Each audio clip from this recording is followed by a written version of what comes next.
குளித்துவிட்டு வந்த மோகனா உரிமைப்பட்டவன் வாங்கி கொடுத்த டி-ஷர்ட் பட்டியாலா பேண்ட் அணிந்து கண்ணாடியின் முன் நின்று தலைமுடியின் நிறத்தை துண்டால் துடைத்துக் கொண்டிருந்தாள்.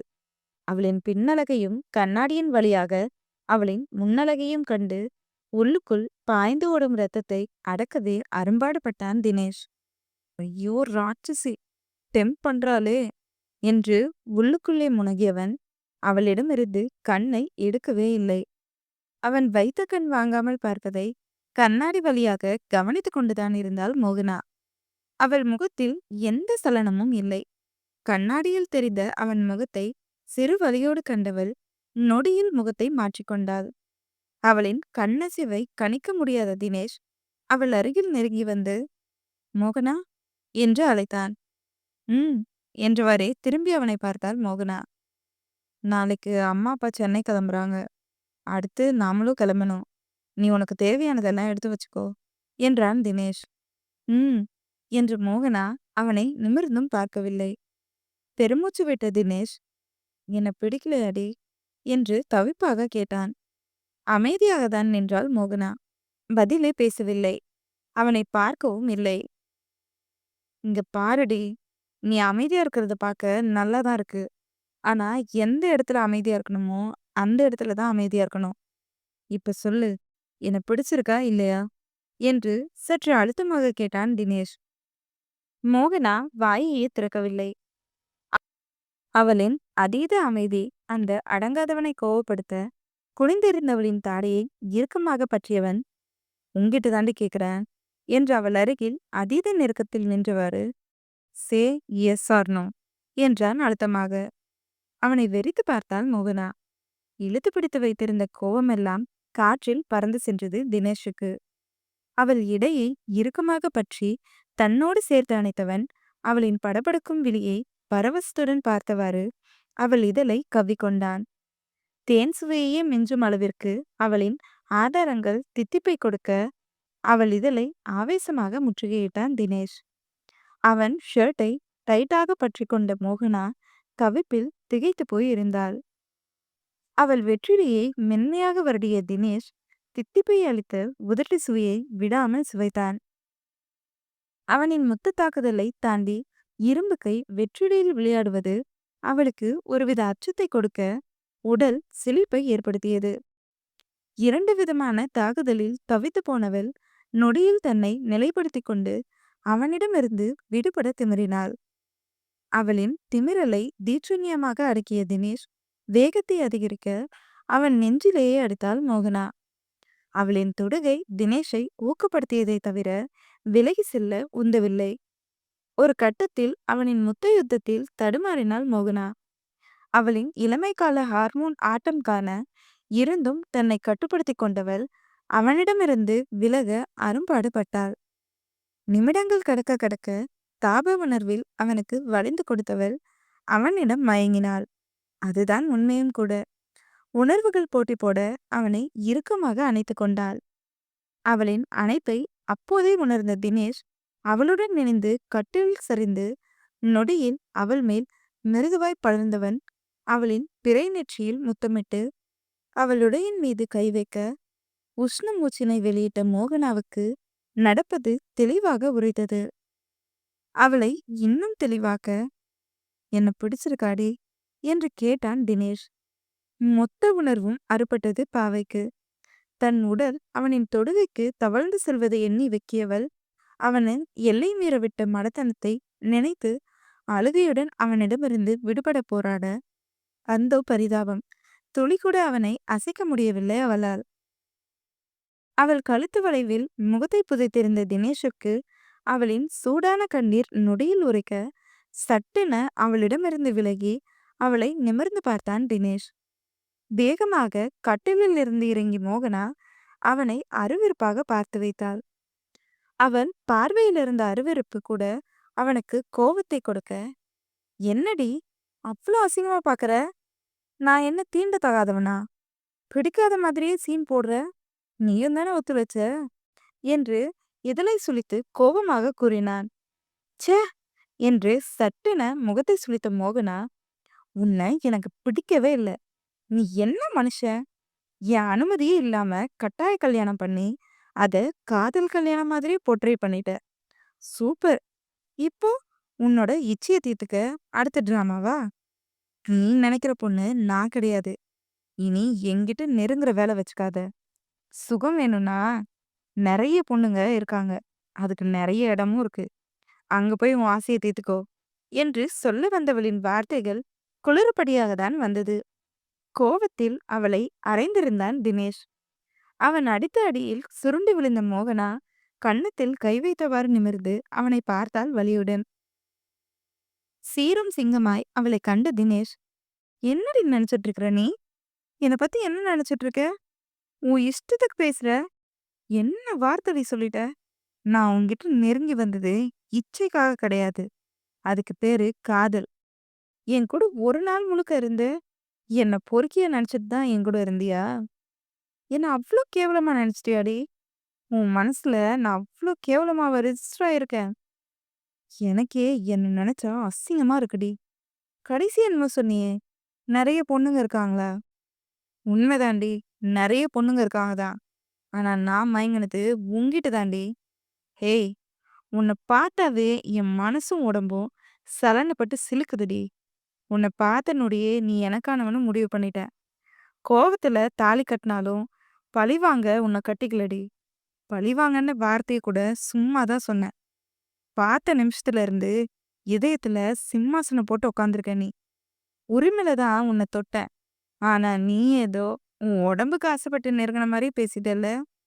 கேட்டுக்கோடி, இனிமே தெரியாம கூட என் விரல் உன்மேல படாது என்று அறையே அதிரும் அளவிற்கு மூச்சை இழுத்து பிடித்து சிம்ம குரலில் கர்ஜித்தவன் அடுத்த நொடி அங்கு நிற்கவெல்லாம் இல்லை. விறுவிறுவென கிளம்பி சென்று விட்டான். அவன் பேசிய வார்த்தைகளை நிறுத்தி நிதானமாக மூளைக்கு கழித்து சென்ற மோகனாவுக்கு சற்று சுருக்கென்று குத்தி வலித்தது. எழுந்து அமர்ந்தவள், ச்சே, என்ன இருந்தாலும் அப்படி பேசியிருக்க கூடாது. தப்பு தப்பா பேசிட்டேன். அவங்க தொட்டதும் நானும் தானே உருகுனேன். திடீர்னு ஒரு மாதிரி இருக்கவும் என்னையே அறியாம வார்த்தையை விட்டுட்டேன். ரொம்ப ரொம்ப மோசமா பேசிட்டேன். ஐயோ, நினைச்சு பார்க்கும்போதே என்ன நினைச்சு எனக்கே அசிங்கமா இருக்கு என்று நினைத்தவள் விட்டத்தை பார்த்தபடியே அமர்ந்திருந்தாள். மாலை மணி 4 தினேஷ் வந்தபாடில்லை. என்ன இன்னும் ஆள காணோம்? ஒருவேளை கீழே இருப்பாங்களா? சரி, கீழே போய் பார்க்கலாம் என்று மனதில் நினைத்தவள் எழுந்து கதவை திறக்க, "ஸ், சோ, நைட் ட்ரெஸ் போட்டிருக்கனே, இப்படியே எப்படி போறது? அவங்களாவே வரட்டும்" என்று முனகியவாறே மீண்டும் வந்து கட்டிலில் அமர்ந்து கொண்டாள். இரவு 8 மணியைப் போல உணவு தட்டுடன் அறைக்கு வந்த சரஸ்வதி அவளைக் கண்டு புன்னகைத்தார். மோகனா எழுந்து நின்றாள்.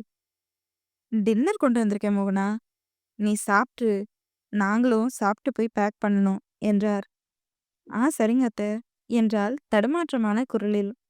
சரஸ்வதி சென்று விட்டார். மோகனாவிடம் கோவமாக பேசிவிட்டு காரை எடுத்துக்கொண்டு பாருக்கு தான் வந்தான் தினேஷ்.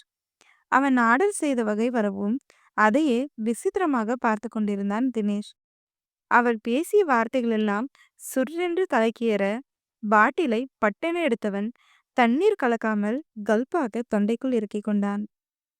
கோபம் உச்சத்தை தொட்டது. மனம் காதலியை கரித்து கொட்டியது. நிமிடத்திற்கு நிமிடம் கோபம்தான் அவனுக்கு ஏறியது. வெகுநேரம் அமர்ந்து இருந்தவன் தள்ளாட்டத்துடன் நடந்து வந்து காரில் ஏறினான். தலையை 3 முறை சிலுப்பி நினைவை கார் கண்ணாடியில் பதித்தவன் காரை படுவேகமாக இயக்கினான். நடு இரவு என்பதால் எதிரில் எந்த வாகனமும் வரவில்லை. இல்லையென்றால் காலை விடியல் அவனுக்கு கர்ண கொடூரமாகத்தான் இருந்திருக்கும். நடுராத்திரி 2:30 மணிக்கு வீட்டின் போர்டிகோவில் காரை நிறுத்தினான் தினேஷ். கார் சத்தம் கேட்டு அறைக்குள் இருந்த மோகனா மணியை பார்த்து கொண்டாள். இவ்வளவு நேரமா எங்க போயிருப்பாரு என்று யோசனையுடன் மோகனா நின்றிருக்க கதவை திறந்து கொண்டு தள்ளாடிப்படியே வந்தான் தினேஷ். மோகனா அவன் அருகில் வரவும் தள்ளாட்டத்திலும் அவளின் கையை தட்டிவிட்ட தினேஷ், என்ன தொடாதடி, என்ன கேவலமானவன தானே நினைச்ச? இந்த கேவலமானவனை நெருங்காத. உன்னை காதலிச்சது தவிர நான் எந்த தப்பும் பண்ணலடி என்று நாக்குளறபடி கூறியவன் அவளை தாண்டி வந்து, இது வரைக்கும் என் விருப்பத்தை பார்த்தல்ல, இனி என்னோட விருப்ப பாப்படி. நீங்க நிம்மதியா இருக்கலாம். நான் உன்னை தொடவே மாட்டேன். அதே போல நீ என்கிட்ட வராத. சோஃபால படுத்துக்கோ, இல்லனா கீழ படுத்துக்கோ என்றவாறே கட்டிலில் விழுந்தவன் அடுத்த சில நிமிடங்களிலேயே உறங்கிவிட்டான். அவன் சொன்ன அனைத்தையும் கேட்ட மோகனாவின் மனம் ஏனோ சோகத்தை தத்தெடுத்தது. என்ன இவங்க இவ்ளோ போதையிலயும் வலியோட பேசுறாங்க? நான் பேசின வார்த்தை அவ்ளோ ஆழமா பதிஞ்சிருக்கு போல. தப்பு பண்ணிட்டேனே என்று தன்னைத்தானே திட்டிக் கொண்டவள் முதல்ல இவர்கிட்ட மன்னிப்பு கேட்கணும் என்று நினைத்து கொண்டாள். தினேஷ் ஆழ்ந்த உறக்கத்திற்கு சென்று விட்டான். அவன் புறம் திரும்பினாள் மோகனா. தூங்கிக் கொண்டிருந்தாலும் அவனின் கலையான முகத்தில் கம்பீரம் அவ்வளவு அழுத்தமாக தெரிந்தது. அவனின் திண்ணிய மார்பும் அகன்ற புஜமும் 2 பட்டன் கலண்டிருந்ததால் அவளின் பார்வைக்கு விருந்தானது. வேர்த்து போனது பாவைக்கு.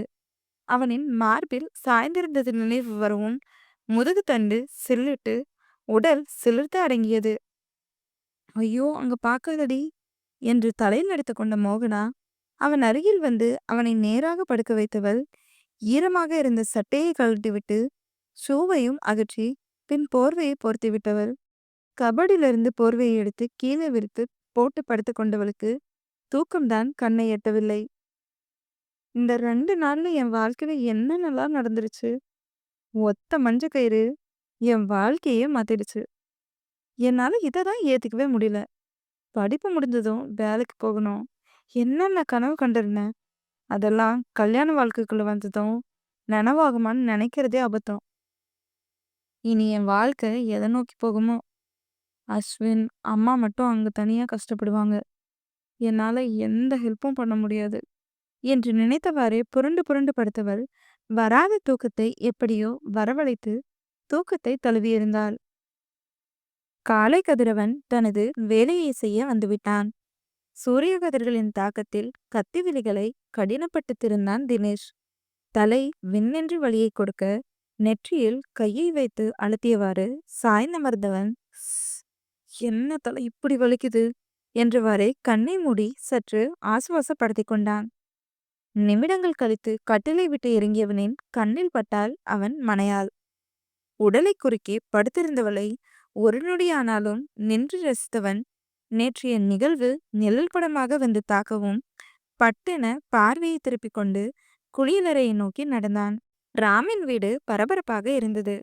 சென்னை கிளம்புவதால் காலை வேலையை படுவேகமாக செய்து முடித்தார் சரஸ்வதி. லக்கேஜ் அத்தனையும் ஹாலின் மூலையில் தயார் நிலையில் இருக்க கிச்சனில் பாத்திரத்தை உருட்டி கொண்டிருந்தார் சரஸ்வதி. சரசு, இன்னுமா காஃபி போடுற என்று ஹால் சோஃபாவில் அமர்ந்தவாறே ராம் கேட்க, இருங்க வரேன் அவ்வளவுதான் என்று கிச்சனிலிருந்து குரல் கொடுத்தார் சரஸ்வதி. ராமருகில் வந்தமர்ந்த தினேஷ், மா எனக்கும் காஃபி என்றவன் போனை நோண்ட ஆரம்பித்தான். சரஸ்வதி இருவருக்கும் காஃபி கொண்டு வந்து கொடுத்தார்.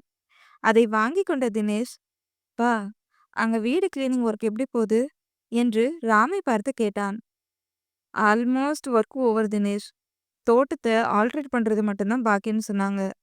அது நாளைக்கு கம்ப்ளீட் பண்ணி கொடுத்துடுறேன்னு சொல்லியிருக்காங்க. பார்க்கலாம் என்றார் ராம். ஓகேப்பா என்ற தினேஷ் சரஸ்வதியிடம், என்னம்மா யோசிச்சுட்டு இருக்கீங்க என்று கேட்டான். நான் மறந்துட்டேன் தினேஷ். உனக்கு கல்யாணமான விஷயம் அகிலுக்கு தெரியாது. தெரிஞ்சா எப்படி எடுத்துக்குவான்னு தெரியல என்று சரஸ்வதி சொன்னதும், டோன்ட் வரிமா, நான் நேத்தே உனக்கு கால் பண்ணி சொல்லிட்டேன் என்றான் தினேஷ். பெருமூச்சு விட்டார் சரஸ்வதி. நல்லது பண்ணனடா. இதுவே நான் போனை போட்டு சொல்லியிருந்தேன்னு வை, அத்தனை ரூல்ஸ் பேசுவான். நான் இல்லாம எப்படி நீங்க கல்யாணம் பண்ணீங்க, என்னை மறந்துட்டீங்களான்னு பக்கம் பக்கமா ஆரம்பிச்சிடுவான் என்றார் ராம். அவரை முறைத்தார் சரஸ்வதி.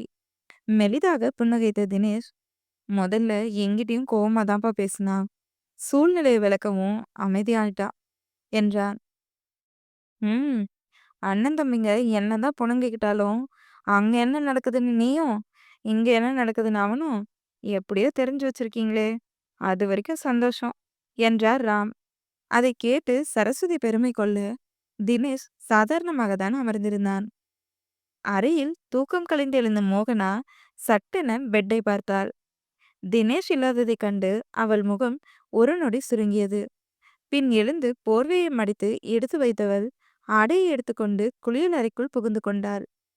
அடுத்த சில நிமிடங்களில் குளித்து முடித்து ஆடை மாற்றிக் கொண்டு வந்தவள் கண்ணாடி முன்பு நின்று தலைவாரி பின்னலிட்டு கொண்டாள். பின் நெற்றி வகட்டில் குங்குமத்தை வைத்து புருவங்களுக்கு இடையில் புட்டை வைத்தவள் அதன் மீது மஞ்சள் கிற்றையும் இட்டுக்கொண்டு கண்ணாடியில் பிம்பத்தை கண்டு திருப்திப்பட்டு கொண்டாள். சரி, கீழே போலாம். இன்னும் எவ்வளோ நேரம் இங்கே இருக்கிறது என்று நினைத்தவாறே தயக்கத்துடன் ஹாலுக்கு வந்தாள். அவளை கண்டு சரஸ்வதி, வா மோகனா, வா வந்து உட்காரு என்று புன்னகையுடன் சொல்லவும் தயக்கம் சற்று நீங்க மெலிதாக புன்னகைத்தவாறே வந்த மோகனா தயக்கமின்றி தினேஷின் அருகில்தான் அமர்ந்தாள். நீங்க பேசிட்டுருங்க, நான் மோகனாவுக்கு காபி போட்டு எடுத்துட்டு வரேன் என்றவாறே கிச்சனை நோக்கி சென்றார் சரஸ்வதி. இப்போ உடம்பு எப்படி இருக்கு மோகனா? பெட்டரா ஃபீல் பண்றியா என்று அக்கறையாக கேட்டார் ராம். ஓகே மாமா என்று புன்னகையுடன் மென்குரலில் கூறினாள் மோகனா. ராமும் புன்னகைக்க தினேஷ் அவள் புறம் திரும்பவே இல்லை. அவனுக்குள் இருக்கும் கோபம் சற்றும் அடங்கவில்லை. காதலையே கொச்சைப்படுத்தியவளின் மீது காதல் பெருகியதை தவிர குறையவில்லை என்றாலும் கோபம் சற்றும் குறையவில்லை. அவனின் பார்வை தன் பக்கம் படாதது மோகனாவுக்கு தெளிவாக உரைக்க சற்று முனம் சுணங்கியதும் நொடியே முகத்தை மாற்றிக்கொண்டவளுக்கு நேற்று பேசிய வார்த்தை எத்தனை வீரியம் மிக்கது என்று தெளிவாக புத்திக்கு உரைத்தது. நிமிடங்கள் கழித்து மனதை திடப்படுத்தி கொண்டு கணவனை ஏறிட்டு பார்த்தாள் மோகனா. இறுகி போய் அமர்ந்திருந்தான் தினேஷ். இவர்கிட்ட பேசவே முடியாது போல, இப்படி உட்கார்ந்துருக்காரு, மன்னிப்பு கேட்டா கூட மண்டையை உடைச்சிருவார் போல என்றென்ன சரஸ்வதி காஃபி கப்பை எடுத்துக்கொண்டு வந்தார். இந்தாம்மா, நீ தான் இன்னும் குடிக்கல, வாங்கிக்கோ, நாங்கெல்லாம் முன்னவே குடிச்சிட்டோம் என்றவாறு அவளிடம் கப்பை கொடுத்த சரஸ்வதி அவள் அருகிலேயே அமர்ந்து கொள்ள அதன் தாக்கம் தினேஷை ஒட்டியவாறு அமர்ந்தாள் மோகனா. அவளின் ஒரு கை அவன் தொடையில் அழுத்தமாய் பதிய தயக்கத்துடன் அவனை பார்த்தாள் மோகனா. இறுகி போய் அமர்ந்திருந்தவன் அவளின் சிறு தொடுதலில் இலகினான். அவளின் அருகாமை, தொடுகை அனைத்தும் அவனுக்கு புத்துணர்ச்சியை கொடுக்க மனம் மகிழ்வில் தவித்தது. அதை வெளியில் காட்டிக்கொள்ளாமல் சற்று இறுக்கத்துடன் தான் அமர்ந்திருந்தான். டேய், நாங்க 10 மணிக்கு கிளம்புறோம், நீங்க 2 பேரும் நாளைக்கு வந்துடுங்க என்றார் ராம் தினேஷிடம். மதியமா கூட போலாம்லப்பா என்று தினேஷ் சொன்னதும், உன் அம்மாவுக்கு தான் நைட் டிராவல் ஆகாதே, அதான் முன்னமே கிளம்புறோம் என்றார் ராம். புரியுதுப்பா, நீங்க மோகனாவையும் கூட்டிட்டு போங்க, நான் ஒர்க் முடிச்சுட்டு வந்துடுறேன் என்றான் தினேஷ். அதெல்லாம் வேண்டாம், கல்யாணம் ஆயிட்டு முறையா அவ எங்களோடவா வருவா? நீ தான் அவளை கூட்டிட்டு வரணும், அதுதான் முறையும் கூட. ஏற்கனவே எந்த முறையும் செய்யல, வீட்டுக்கு வர்றதாவது முறையா வாங்க என்று அதட்டலாக கூறிய சரஸ்வதி, நான் சமைச்சு வச்சிட்டேன், சாப்பிட்டுருங்க என்றார். மறுக்க முடியாமல் தலையாட்டினான் தினேஷ். சரி, நாங்க ரெடி ஆயிட்டு வரோம், இப்போவே மணி 8 ஆயிடுச்சு என்று விட்டு சரஸ்வதி முன்னே செல்ல ராமும் அவரை பின்தொடர்ந்தார். நாளைக்கு கிளம்பணும்ல? நானும் போய் எனக்கு தேவையானதெல்லாம் எடுத்து வைக்கிறேன், இவர்கிட்ட நார்மலா கூட பேச முடியாது போல என்று நினைத்த மோகனா கப்பை டீப்பாயில் வைத்துவிட்டு எழுந்து நின்றவள் கால்பாய் தடுக்கி தடுமாற பட்டென அவளை தாங்கி பிடித்தான் தினேஷ். இருவரின் கண்களும் ஒன்றை ஒன்று காந்தம் போல ஈர்த்து இருவரையும் மாய உலகத்திற்கு அழைக்க நொடியில் சுதாரித்த தினேஷ் அவளை நேராக நிற்க வைத்து, சாரி, நீ கீழே விழுந்துடுவன்னுதான் என்று அவளை தாங்கியதற்கான காரணத்தை அவள் முகத்தை பார்க்காமல் கூறிவிட்டு அங்கிருந்து அகன்றான். விக்கித்து நின்றாள் மோகனா. 3ஆம் மனிதன் போல பேசிவிட்டு செல்லும் கணவனை நினைத்து கருத்து கொண்டு வந்தாலும் பேசிய வார்த்தையின் வீரியம்தான் அவனின் செய்கை என்பதை உணர்ந்தவள் மனம் வலித்தாலும் வலியை பொறுத்து கொண்டுதான் நின்றாள். மணி 10 தொட்டதும் பெரியவர்கள் கிளம்பிவிட்டனர். அவர்களை வாசல் வரை வந்து இருவரும் அனுப்பி வைத்தனர். கார் மெயின் கேட்டை தாண்டியதும் வீட்டிற்குள் நுழைந்தான் தினேஷ். பெருமூச்சு விட்ட மோகனா அவன் பின்னாலேயே வீட்டிற்குள் வந்தவள் நேராக கிச்சனுக்கு வந்து சரஸ்வதி சமைத்தவற்றையெல்லாம் டைனிங் ஹாலில் எடுத்து வைத்தாள்.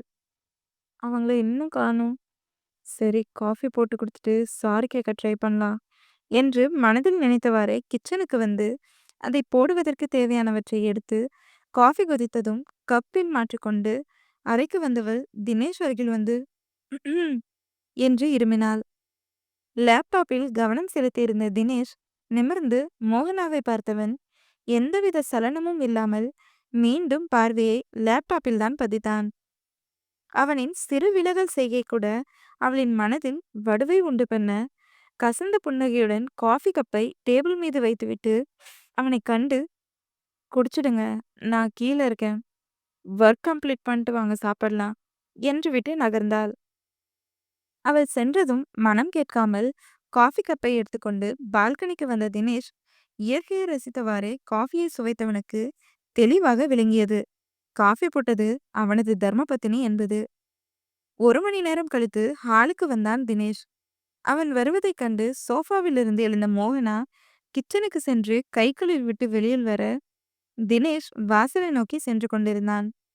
அவள் அழைக்க வாயை திறக்கும் போதே அவன் வெளியே சென்றுவிட, வேகமாக வெளியே வந்த மோகனா அவன் காரில் அமர்ந்து காரை ஸ்டார்ட் செய்வதை கவனித்து, என்னங்க என்று அழைத்தவாறே நைஸ் டைல்ஸில் வழுக்கிவிட்டு அம்மா என்று கத்திக்கொண்டு சரிந்து விழுந்தாள்.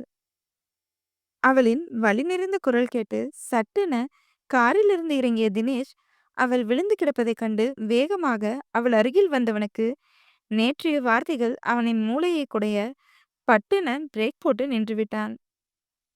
தலையை அழுத்த கோதியவன் வலியில் உதட்டை கடித்து துடிப்பவளை தூக்குவதற்கு கைகள் பரபரத்தாலும் அவள் விட்ட வார்த்தையின் வீரியம் அவள் அருகில் நெருங்கிவிட தயக்கத்தை கொடுக்க, தம்பி என்று அழைத்தவரை வந்தார் கமலா. திரும்பிய தினேஷ் அவரை கண்டு ஏதோ சொல்ல வரும் முன், ஐயோ மோகனா, என்னாச்சுமா என்று கேட்டபடியே அவள் அருகில் வந்தார் அவர். டைல்ஸ் வழுக்கி விட்டுருச்சுக்கா என்று பதில் கூறிய தினேஷ் மனைவியை பார்க்காதவாறே கமலாவிடம், அக்கா அவளை பார்த்துக்கோங்க, எனக்கு வேலை இருக்கு, நான் கிளம்புறேன் என்று சொல்லும்போதே மோகனா கமலாவிடம், அக்கா அவர் இன்னும் சாப்பிடல, அத்தை ரெடி பண்ணி வச்சுட்டு தான் போயிருக்காங்க, நீங்க பரிமாறுறீங்களா என்று கேட்டவள் வலியை மறைக்க அரும்பாடுபட்டாள். இல்லை எனக்கு வேண்டாம் என்று தினேஷ் சொன்னதும், கொஞ்சமா சாப்பிட்டு போங்க என்று கெஞ்சல் பார்வை பார்த்தாள் மோகனா. தினேஷ் அதற்கு மேல் பேசாமல் டைனிங் ஹாலில் அமர்ந்தான்.